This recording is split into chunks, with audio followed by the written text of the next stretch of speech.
How to install Microsoft Store on Windows. Hey guys, welcome back to the channel. In today's tutorial, I'll be showing you a quick and easy way to install Microsoft Store on Windows.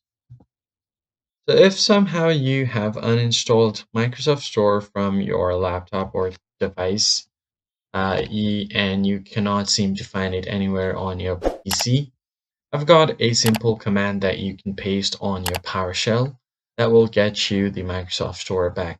You can either pause the video right here, or this could be available in the description down below.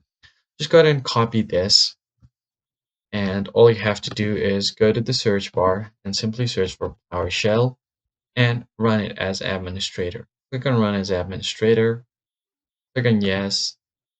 You should open up your PowerShell. Just paste the command, right click and paste.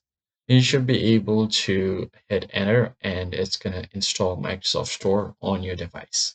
That is basically it, guys. If you found the tutorial helpful, hit the like button down below, subscribe to the channel. I'll see you guys in the next one.